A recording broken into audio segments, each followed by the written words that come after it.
राजनीति की बातों में चर्चा करने के लिए एक नए विषय के साथ मेरे साथ फिर से मौजूद है प्रद्युमन जोशीला जी। नमस्कार प्रद्युमन जी। नमस्कार सभी दर्शकों को, नमस्कार, राम राम। कैसे हैं आप? बहुत बढ़िया नाना साहब। और आप सब भी बहुत अच्छे होंगे, भगवान की दया से, ईश्वर की कृपा आप पे बनी रहे। और फिर से वही एक बात कह देता हूँ, क्योंकि इसमें कोई अर्ज नहीं है ना हम किसी की किडनी मांग रहे। एक दिन एक मैं दोस्त से कहने लगा, मैं कहा भाई चैनल को सब्सक्राइब कर दियो, तो कोई खास रिस्पॉन्स नहीं दिया। फिर मैं घर पे आने के बाद चर्चा करी, मैं कहा यार आजकल तो है ना किसी को सब्सक्राइब करके कह देना तो यूं लगे जैसे उसकी किडनी मांग ली उन्हें। तो आपसे मजाक की बातें हैं, आपसे भाई एक बार फिर से कह रहे हैं चैनल को सब्सक्राइब करें और वीडियो को शेयर जरूर करें।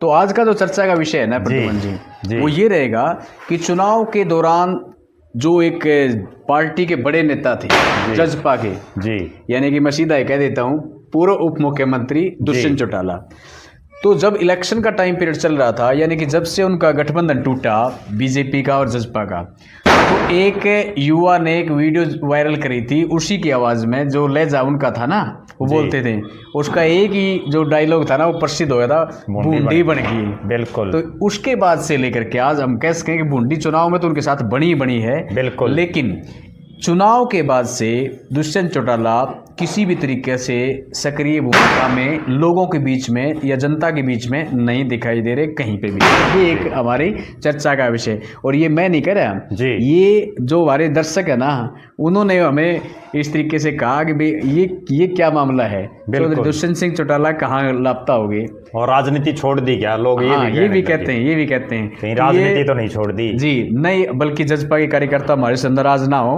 क्योंकि हमारे ऐसा कोई लेना देना, कोई ऐसा वो नहीं है, सरोकार नहीं है कि हम किसी नेता के खिलाफ ऐसा बोलें। तो कहने का मतलब है जब चुनाव चल रहा था प्रद्युमन जी, उस वक्त दुष्यंत चौटाला अपने सोशल मीडिया के जितने भी अकाउंट थे उनके ऊपर बड़े एक्टिव होकर के शेरो शायरी करते थे जी, शायरी उसमें शायरी अंदाज में बोल रहा हूँ आपको, वो लिखते थे 4-5 लाइनें जी। तो ये नेता आज के दिन गायब क्यों हैं, जनता के बीच नहीं दिख रहे, ये लोगों का कहना है, आपका क्या कहना है?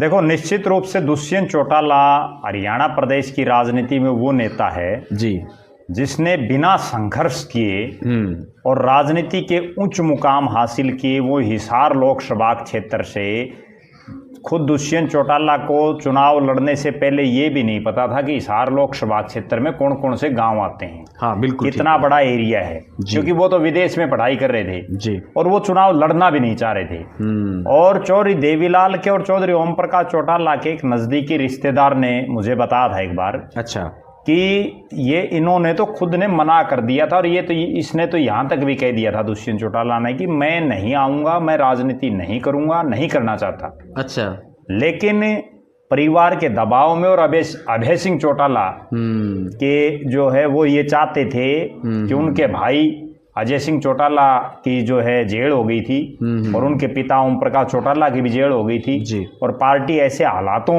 से गुजर रही थी कि उस समय पार्टी का दोबारा से उभार में आना बड़ा मुश्किल दिखाई दे रहा था। बिल्कुल, उन परिस्थितियों में दुष्यंत चौटाला को वो राजनीति में लाई, और राजनीति में लाने के बाद दुष्यंत चौटाला बिना मेहनत किए, क्योंकि उन्होंने खुद ने तो कोई मेहनत की नहीं थी, वो सिर्फ चुनाव में ही मेहनत की थी उन्होंने। हाँ ठीक बात है। और उस चुनाव में जिताने के लिए पूरी स्ट्रेटेजी, सारा सिस्टम अभय सिंह चौटाला चूंकि पार्टी के उस समय करता धरता थे जी, अपने पिता और भाई के जेल में जाने के बाद, तो 2014 के लोकसभा चुनाव में हिसार लोकसभा में एक ऐसा माहौल भी बन गया था, और यहाँ का चुनाव जाट वर्सेस नॉन जाट हो चुका था, क्योंकि कांग्रेस पार्टी ने जो हालात थे यहाँ उस समय जो प्रत्याशी उतारे अलग अलग राजनीतिक दलों ने, हालात ये बन गए थे कि दुष्यंत चौटाला को 3 विधानसभा क्षेत्रों ने जिता दिया था जी, उचाना, नारनौंद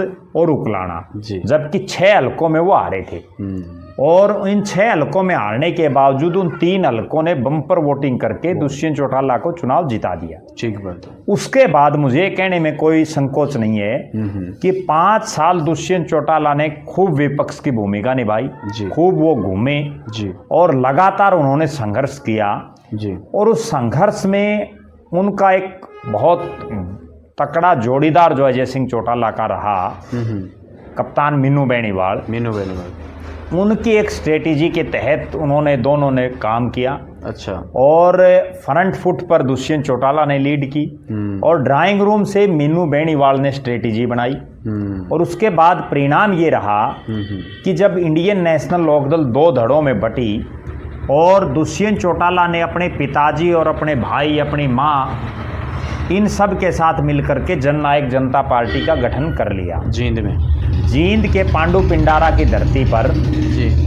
जब दिसंबर 2018 9 दिसंबर पार्टी का गठन किया, उसके बाद बहुत से जुनूनी युवा और एक बहुत बड़ी सोशल मीडिया की टीम जो कप्तान मीनू बेनीवाल के एक इशारे पर चल रही थी जी, उनके दमखम पर दुष्यंत चौटाला की पार्टी जेजेपी ने जींद उपचुनाव बड़ी जोर शोर से लड़ा। दुष्यंत चौटाला के छोटे भाई दिग्विजय चौटाला ने चुनाव लड़ा, हालांकि वो बहुत कम मार्जिन से चुनाव हार गए, लेकिन उन्होंने बड़ा जो है जोरदार तरीके से चुनाव लड़के और कांग्रेस पार्टी के राष्ट्रीय स्तर के नेता रणदीप सिंह सुरजेवाला को तीसरे नंबर पर धकेल दिया। ठीक बात है, वो बुरी तरह से हारे रणदीप सिंह सुरजेवाला। उसके बाद हुआ ये कि जेजेपी और आम आदमी पार्टी का लोकसभा के चुनाव में अलायंस हुआ। दुष्यंत चौटाला चुनाव हार गए बृजेंद्र सिंह के मुकाबले, लेकिन हिसार लोकसभा सीट पर उनको अच्छे खासे वोट मिले। और उस हार का एक बड़ा कारण भी ये रहा कि दिग्विजय चौटाला को उन्होंने सोनीपत लोकसभा से चुनाव लड़ाया। दोनों भाइयों के चुनाव लड़ने से जो उनकी पावर थी वो अलग अलग जगह बिखर गई और दोनों चुनाव हार गए। ठीक बात है। हालांकि बहुत से लोग ये मानते हैं और मुझे ये कहने में भी कोई संकोच नहीं कि राजनीतिक आदमी दूसरा जो उसका राजनीतिक रूप से विरोधी है उसको हमेशा ये चाहता है कि मैं हारूं या ना हारूं, लेकिन दूसरा हारना चाहिए। हाँ। दिग्विजय चौटाला के सोनीपत से चुनाव लड़ने के चलते चौधरी भूपेंद्र सिंह हुड्डा वहां से चुनाव हार गए। हालांकि वो बहुत भारी वोटों से हारे, लेकिन उसमें कहीं ना कहीं एक रोल दिग्विजय चौटाला अगर नहीं खड़े होते तो कुछ ना कुछ हार का अंतर कम हो जाता था। ठीक बात है। इसके बाद दुष्यंत चौटाला की लॉटरी लगी और कप्तान मीनू बेनीवाल ने बड़े प्रयास करके बहुत से लोगों को पार्टी में ज्वाइन करवाया, जिसमें एक दिन तो मैं एक पूर्व मंत्री के पास बैठा था। आपको एक गजब वाकया बताता हूँ। और वो मंत्री जी उस समय जेजेपी में नहीं थे। उसके बावजूद उनके घर जा करके उन्होंने उनको सही ढंग से सेट किया। अच्छा। उनको टिकट दी और आज उन मंत्री जी के जो बेटे हैं वो प्रदेश की विधानसभा में विधायक भी। अच्छा। तो कहीं ना कहीं उनके प्रयासों से, चूँकि उनके वो राजनीतिक मित्रता होती है, भले ही वो किसी भी पार्टी में रहें, दुष्यंत चौटाला की पार्टी 10 सीटें ले ली जी, प्रदेश में उप मुख्यमंत्री बन गए। उसके बाद एक ऐसा घमंड उनके दिमाग में आया कि उन्होंने अपने कार्यकर्ताओं से, अपने वर्करों से बात करना बंद कर दिया। उनकी ना सुनी ना कुछ और। ठीक बात है। इसके बाद हम आ जाते हैं, बहुत लंबी चर्चा हो जाएगी, जो मेन जो पॉइंट है। हाँ जी। वो जो मेन पॉइंट है वो ये है कि 11 मार्च को ये समझौता टूट गया जी। नायब सिंह सैनी प्रदेश के मुख्यमंत्री बन गए और दुष्यंत चौटाला ने फिर से, लोकसभा का चुनाव सिर पर था, लोकसभा के चुनाव में अपनी माताजी को हिसार से उतार दिया जी। और वो बुरी तरह से हारी, तमाम उनके कैंडिडेट बुरी तरह से हारे। फिर बात आ गई विधानसभा चुनाव की जी। विधानसभा चुनाव में पहली बार संभवतः इतिहास में ऐसा हुआ है कि एक प्रमुख पार्टी जिसके सबसे बड़े नेता और उनको 10,000 से कम वोट आए, बुरी तरह से उनकी हार हुई, 5वें स्थान पर वो रहे। ठीक है। और उनकी पूरी पार्टी की, हमने ये तो सुना था कि पार्टी के जो मेन नेता हैं उसकी जमानत बच जाए, लेकिन यहाँ दुष्यंत चौटाला की भी जमानत नहीं बची। ठीक बात। पूरे हरियाणा प्रदेश की 90 सीटों में से जहाँ जहाँ जेजेपी ने लड़ा, केवल एक दिग्विजय चौटाला की जमानत बच पाई, बाकी सारी सीटों पर धराशायी हो गई। ठीक बात। उसके बाद इनका जो अगला जो दौर शुरू होता है जी, वो ये है कि 8 तारीख को चुनाव परिणाम आ गया। आज उन बातों को 22-23 दिन हो चुके हैं, ना कहीं दुष्यंत चौटाला दिखाई दे रहे जी। पता नहीं तो उन्होंने राजनीति छोड़ दी, पता नहीं अब वो ये सोचते हैं कि लोग अब आपको वोट नहीं डालेंगे, वरना तो भले ही कांग्रेस पार्टी चुनाव हारी हो, ठीक बात है। भूपेंद्र सिंह हुड्डा चुनाव हारने के तुरंत बाद हिसार में जो रामलीला का कार्यक्रम था दशहरे के दिन, उसमें मुख्य अतिथि के तौर पर शिरकत की जी। दीपेंद्र सिंह हुड्डा लगातार जो है अपने रोहतक, झज्जर, जो जहां उनकी कंस्टिट्यूएंसी है रोहतक लोकसभा, उसमें वो जा रहे हैं। कई कार्यक्रमों में चीफ गेस्ट भी वो बने हैं जी। और 3-4 बड़े ओकेजन इस दौरान आए। दशहरे का बहुत बड़ा पर्व आया, कहीं दुष्यंत चौटाला को मेरे ख्याल में पूरे हरियाणा में कहीं नहीं बुलाया गया। बिल्कुल। महर्षि वाल्मीकि जयंती आई, कहीं नहीं उनको देखा गया। अब 5 दिन के लगातार त्योहार हैं जी, इनमें भी उनको कहीं नहीं देखा जा रहा। ठीक बात। सिर्फ इतना है कि उन्होंने सोशल मीडिया के माध्यम से अपने सोशल प्लेटफॉर्म पर लिख दिया कि मैं 29 या 30 तारीख को या 30 या 31 तारीख को असोला जो फार्म हाउस उस पर मिलूंगा, जो मिलना चाहें। ठीक है, कोई सार्वजनिक उनका कार्यक्रम नहीं।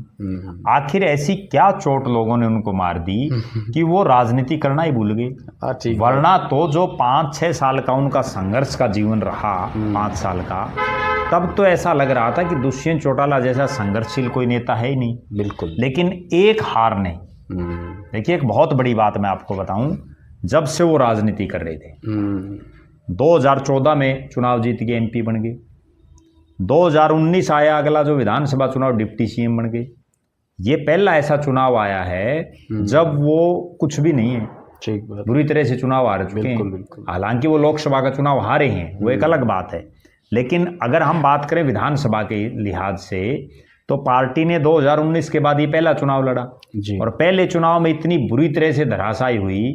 और बड़ी एक ताज्जुब की बात बताऊं, चंद्रशेखर रावण, चंद्रशेखर आजाद, जिनकी जो पार्टी एएसपी, उसका हरियाणा प्रदेश में कोई बहुत लंबा चौड़ा कहीं कोई जनाधार नहीं है जी। उसके बावजूद उनको इतनी सीटें देना कहीं ना कहीं ये दर्शा रहा है कि दुष्यंत चौटाला को पहले से ये पता था कि आपकी रेरे माटी होनी है, लेकिन लोगों ने रेरे माटी के साथ साथ उनकी बिरान माटी भी कर दी और उनके साथ ऐसा व्यवहार कर दिया लोगों ने। हालांकि वो व्यवहार लोगों को करना भी था, उसका कारण ये था कि 4.5 साल जब वो सत्ता में थे, उप मुख्यमंत्री कोई छोटी चीज नहीं होता, नहीं, बहुत बड़ी, तब उन्होंने किसी की सुनी ही नहीं। मैंने खुद मेरी आंखों से देखे हैं, वहां 2-2, 3-3 हजार लोग लाइन में खड़े रहते और वो मिलते तक नहीं। कोठी के अंदर अफसरों से मीटिंगें लेते रहते सारा दिन।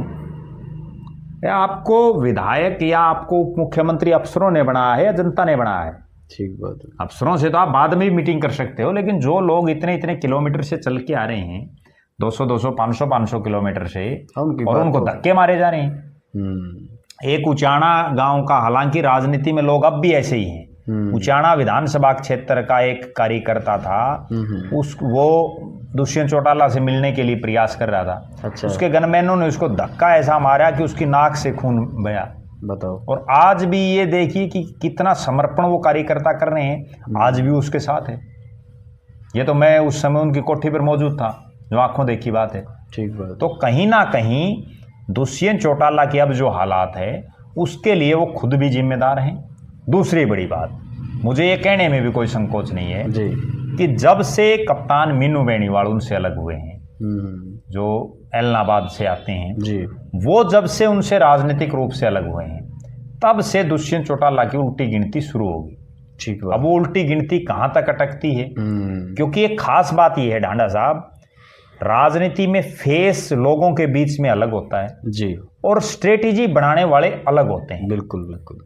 दुष्यंत चौटाला का एक चेहरा था जी, जिसको आगे करके चुनाव लड़ा गया। बिल्कुल। और उसके पीछे जो लोग काम कर रहे थे, उनकी अगर आपके साथ दूरी बन जाएगी तो मतलब एक चीज, एक चारपाई के 4 पाए हैं, अगर उन 4 पायों में से एक पाया निकल गया या एक पाया टूट गया, तो वो 4 पाई पे कुछ हो नहीं सकता ना। बिल्कुल भी नहीं। तो वो हालात अब दुष्यंत चौटाला की है। बिल्कुल। उन्होंने जब वो उप मुख्यमंत्री बने, किसी को ये समझा ही नहीं कि ये हमारे कार्यकर्ता हैं, यही हरियाणा प्रदेश की जनता है। फिर दूसरी बात और जी, प्रद्युमन जी, जैसे ये जो नेता बने थे ना जी, जो लोगों के नेता बने थे जी, उस वक्त लोगों ने बीजेपी के अगेंस्ट और एक अच्छा नेता और एक चौधरी देवीलाल की जो छवि थी वो समझ करके इनको वोट दिए थे। देखो, और ये बीजेपी में ही चले गए, तो उस वक्त से ही लोगों का कहीं ना कहीं कह सकते हैं कि जो इनके प्रति जो मन में रूखापन,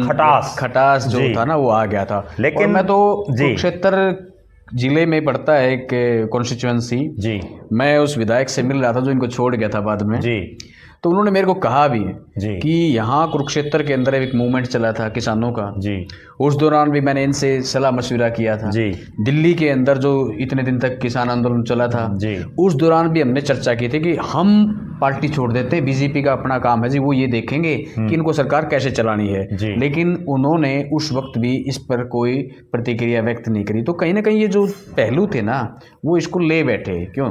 देखो, निश्चित रूप से दुष्यंत चौटाला ने जो विधानसभा का चुनाव लड़ा था 2019 में वो भारतीय जनता पार्टी के खिलाफ ही लड़ा था, और लगातार जो उनकी बयानबाजी थी वो बार बार यही कहते थे कि बीजेपी को जमुना पार कर देंगे जी। वो तो यहाँ तक भी कहते थे कि ब्याह खट्टर का फोटो मोदी का दिखाओ है। तो कहीं ना कहीं मतलब लोगों के दिमाग में ये थी कि बीजेपी को हराना है। बिल्कुल। और एक जो ग्रामीण क्षेत्र है, किसान बाहुल्य और जो जाट बाहुल्य विधानसभा क्षेत्र हैं जी, उनके लोगों ने अग्रेसिव होकर के इनको वोट दिए। ये जीते कहाँ से आप ये देखिए, बारड़ा प्योर जाट लैंड है, प्योर किसान लैंड है। बिल्कुल। नारनौंद प्योर किसान लैंड है। बिल्कुल। जुलाना प्योर किसान लैंड है जहाँ कोई शहर नहीं आते। उचाना प्योर किसान लैंड है। बरवाड़ा, उकलाना, नरवाना, शाहबाद और गुल्ला, इन 10 हलकों से जीते। ये 10 हलके ग्रामीण परिवेश, कोई शहर नहीं आता बड़ा। बिल्कुल। ठीक है, छोटे छोटे कस्बे आते हैं, वो एक अलग बात है। और जो 10 के 10 विधानसभा क्षेत्र वो जाट डोमिनेटेड हैं। हाँ जी। 10 के 10 जो विधानसभा क्षेत्र वो किसान डोमिनेटेड हैं। बिल्कुल। और आपने उन किसानों की नहीं सुनी। जब किसानों के ऊपर पीपली के अंदर वो जो आप जो बात बता रहे हो, पीपली में लाठीचार्ज हुआ, सूरजमुखी का मैं बड़ा दावे के साथ एक बात कहता हूं कि दुष्यंत चौटाला अगर उस दिन सत्ता को ठोकर मार देते, भारतीय जनता पार्टी की सरकार से रिजाइन कर देते जी, बिल्कुल, तो अब प्रदेश के मुख्यमंत्री वो बन सकते थे, क्योंकि उसी दिन किसान मूवमेंट। आप एक बात बताइए जी, कांग्रेस पार्टी ने किसानों का बहुत लंबा चौड़ा समर्थन भी नहीं किया, बहुत लंबे चौड़े स्तर पर। बिल्कुल। उसके बावजूद किसानों ने कांग्रेस पार्टी का झंडा उठाए रखा, 37 सीटें जिताने में कामयाब रहे। 2014 के बाद पहली बार कांग्रेस पार्टी 37 सीटें जीती हैं, वरना एक बार 15 सीटें आई, दूसरी बार 31 आई, इस बार 37 सीटें आई हैं। बल्कि इस मामले में तो मैं बात करना चाहूंगा चौधरी बीरेंद्र सिंह की जी। वो बीजेपी में थे जी, लेकिन फिर भी उन्होंने किसानों का जो कहीं ना कहीं कह सकते हैं कि वो मुझे बता भी रहे थे कि चर्चा हो रही थी जी, तो उन्होंने कहा कि काफ़ी हद तक मैंने ना इंटरनली पार्टी में रह करके भी किसानों को जो ना वो इसमें आपस का जो निश्चित रूप से चौधरी बीरेंद्र सिंह ने प्रयास किए। दूसरे प्रयास हालांकि वो हरियाणा से नहीं है, लेकिन वो जो बीजेपी का जो एनडीए का अलायंस था उसमें घटक दल थे हनुमान बेनीवाल। हाँ जी। राष्ट्रीय लोकतांत्रिक पार्टी, हनुमान बेनीवाल ने इसी मुद्दे को लेकर के एनडीए को छोड़ दिया था। या प्रकाश सिंह बादल की जो पार्टी से, जो केंद्र में मंत्री भी थी, सुखबीर सिंह बादल की धर्मपत्नी, उन्होंने रिजाइन कर दिया था। अभय सिंह चौटाला ने रिजाइन कर दिया था। आज भले ही एक बड़ी कड़वी बात मैं आपको बताऊं जी दर्शकों को, भले ही अभय सिंह चौटाला की पार्टी की 2 सीटें आई हो, लेकिन उसके बावजूद भी वो पार्टी या वो नेता आज किसानों के दिमाग में घृणा का पात्र नहीं है। जबकि दुष्यंत चौटाला पहले ऐसे नेता हैं जो घृणा का पात्र बन चुके हैं, बने हैं। राजनीति में वोट दो ना दो एक अलग बात होती है, लेकिन जब लोग आपसे घृणा करना शुरू कर दें, लोग आपकी बड़ी एक ताजुब की बात मैं बताऊं, जब लोग आपको चाय पिलाना तक बंद कर दें, जब लोग जहां आपको हजारों लोग मिलते थे और वहां आपको 2, 5, 10 आदमी खड़े मिले, कहीं ना कहीं आपको सोचना चाहिए। बिल्कुल। और वो नहीं सोचा दुष्यंत चौटाला ने। क्यों नहीं सोचा?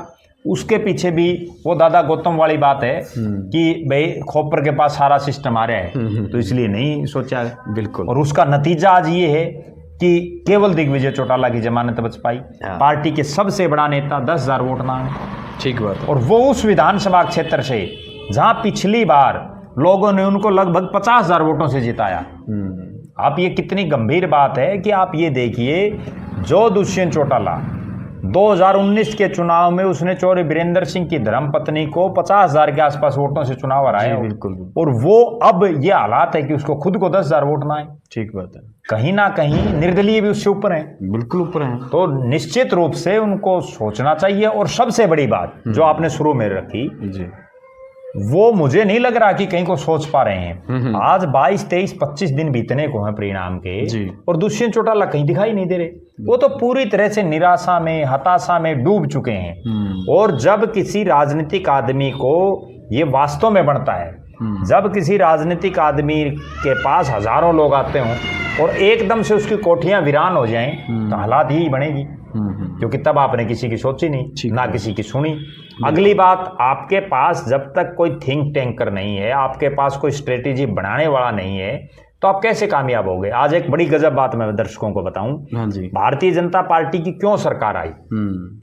भले ही नायब सिंह सैनी और नरेंद्र मोदी का एक चेहरा है, लेकिन उसके पीछे बहुत से ऐसे लोग हैं जो स्ट्रेटेजी बनाते हैं। बिल्कुल। जो ये बताते हैं कि हमारा यहाँ ये माहौल चल रहा है, इस माहौल में हमें इतने % अगर वोट और बढ़ गया हमारा, तो हम सत्ता में आ जाएंगे। और इसके लिए उन्होंने जो करना था वो किया। वो हरसंभव प्रयास करते हैं। जबकि आज दुष्यंत चौटाला ये बताएं, पहली बात तो उनको उसी समय ध्यान दे देना चाहिए था जब वो सत्ता में थे, प्रदेश के उप मुख्यमंत्री थे जी। उसके बावजूद जिन लोगों को उन्होंने 2019 के लोकसभा और विधानसभा चुनाव में टिकटें दी, उनमें से ज्यादातर प्रमुख लोग उनकी पार्टी को छोड़ चुके थे। उसके बाद जब लोकसभा का चुनाव हुआ, उस समय उनके ज्यादातर विधायक बगावत कर चुके थे। विधानसभा चुनाव से पहले उनके खासम खास लोग भाग चुके थे। बिल्कुल। एक और दिन में बड़ी 3 रिजाइन। मतलब उनकी राजनीतिक सूझबूझ आप ये देखिए कि जिस अनूप धानक को उन्होंने तमाम विधायकों को नाराज करते हुए मंत्री बनाया, वो अनूप धानक तक उनके पास नहीं रहा। बिल्कुल। कितनी बड़ी बात है कि अनूप धानक इतना जूनियर विधायक, जिनसे सीनियर मास्टर ईश्वर सिंह, पंडित राम कुमार गौतम, उन जैसों को तो आपने मंत्री नहीं बनाया। अगर मैं बड़ी दावे के साथ एक बात कहता हूं, अगर ये पंडित राम कुमार गौतम जैसे आदमी को विधायक बना देते, भले ही हार जाते, लेकिन वो इनका माहौल बनाए रखते। सही ठीक है। अनूप धानक इनके क्या काम आया। बिल्कुल। फिर भी उनको मंत्री बना रखा था। नहीं, सही कह रहे हैं। 4.5 साल। बिल्कुल। उनकी पूरी चौधर। ठीक है। तो ये कमियां हैं, और इन कमियों को जब तक ये दूर नहीं करेंगे। आपको एक बड़ी गजब बात बताऊं, राजेंद्र लितानी इतना बड़ा पद, चेयरमैन, पार्टी के संगठन सचिव, उनके गांव में नैना चौटाला को कितने वोट पड़े। आप अंदाजा लगाइए कि उनकी कितने मतलब सिस्टम लोकसभा के चुनाव, लेकिन उसके बावजूद पार्टी समझ नहीं पाई। बहुत से हैं ऐसे लोग जिन्होंने मलाई खाई, जिनको चेयरमैनी दी, जिनको बड़े बड़े सिस्टम दिए, वो उनमें से बहुत से तो भाग गए। केवल एक बस जी जुलाना से विधायक जो थे, वो भी वफादारी दिखाई है। वफादारी भी कह सकते हैं। दूसरा हो सकता है कि कहीं उनकी गोटी फिट ना हुई हो। ये भी कोई बड़ी बात नहीं है राजनीति में। ठीक बात है। क्योंकि जुलाना के विधायक तो सार्वजनिक रूप से बोल चुके थे कई बार कि दुष्यंत चौटाला जी वो झंडी वाली गाड़ी दो। वो तो बड़े भाषणों में बोलते थे जी कि उस बिना जब वह चूं चूं करनेगी तभी काम चलेगा, लेकिन वो चूं चूं नहीं हो पाई। बिल्कुल। तो कहीं ना कहीं कमियां हैं जी, और उनको सुधारने की तरफ अब भी दुष्यंत चौटाला कोई ध्यान नहीं दे रहे जी। जब तक वो ध्यान नहीं देंगे जी, तब तक कुछ नहीं बनने वाला। बिल्कुल। तो आज की वीडियो में इतना ही जी। तो आज की वीडियो में इतना ही। फिर मिलेंगे एक नई वीडियो और नए विषय के साथ में। और कहने का मतलब ये था कि भाई चुनाव हो चुके हैं, हार जीत एक अलग बात है, लेकिन आप नेता हैं और एक बड़ा चेहरा किसी एक पार्टी के हैं, तो आपको जनता के बीच में आना चाहिए, दिखते रहना चाहिए, तभी लोग कम से कम आपके प्रति भावना रख पाएंगे। हो सकता है चुनाव में हार जीत चलती रहती है, अगले चुनाव में क्या पता अगर पार्टी का मेन कमांडर, जो पार्टी का मेन सेनापति है जी, वही मैदान में नहीं आएगा, तो जो नीचे वाले नेता कार्यकर्ता तो पार्टी छोड़ के चले जाएंगे। बिल्कुल। और देख लेना आप जाएंगे भी जी। हो सकता है कोई व्यवस्थाएं, निजी व्यवस्थाएं हो, अलग बात है, लेकिन फिर भी कहीं ना कहीं आपको दिखते रहना चाहिए। जनता तभी मानेगी जब आप दिखे जी। देखो, व्यस्तताओं की भी एक बात बताऊं जी। दुष्यंत चौटाला के परिवार में 4 लोग ऐसे हैं जो राजनीतिक रूप से एक्टिव हैं। दुष्यंत चौटाला हैं, उनके पिताजी अजय सिंह चौटाला हैं, उनके माता नैना चौटाला हैं, दिग्विजय चौटाला। कोई तो दिखे। ठीक बात है। कोई नहीं दिख रहा। बिल्कुल। हार जीत राजनीति में लगी रहती है। चौधरी देवीलाल जो इनके परदादा हैं, वो सबसे ज्यादा चुनाव आ रहे हैं। लेकिन फिर भी खड़े रहे। जी, आज की वीडियो में जजपा के कार्यकर्ता हमारे से नाराज ना हो, एक छोटा सा ये एक वीडियो बनाई है, चर्चा का विषय था कि दुष्यंत चौटाला, क्योंकि ये हमारे से बहुत सारे लोगों ने सवाल पूछे कि भाई आप इस पे क्यों नहीं बनाते वीडियो जी, क्यों प्रद्युमन जी। बिल्कुल, हमें तो जो दर्शक कहेंगे कमेंट करके या फोन के माध्यम से जी, वो जिस भी विषय पर कहेंगे, जिस भी नेता के बारे में कहेंगे या कोई अन्य विषय होगा जी, उस पर हम भी विचार करते हैं। बिल्कुल, हम विचार करके और अगर हमें उचित लगेगा, उचित लगता है तभी तो जरूर बनाएंगे। बिल्कुल, ना काऊ से दोस्ती, ना काऊ से बैर ना जी। तो आज की वीडियो में इतना ही, फिर मिलेंगे एक नई वीडियो और नए विषय के साथ। हम तब तक के लिए मैं और प्रद्युमन लेते हैं आपसे विदा। सभी को राम राम। राम राम।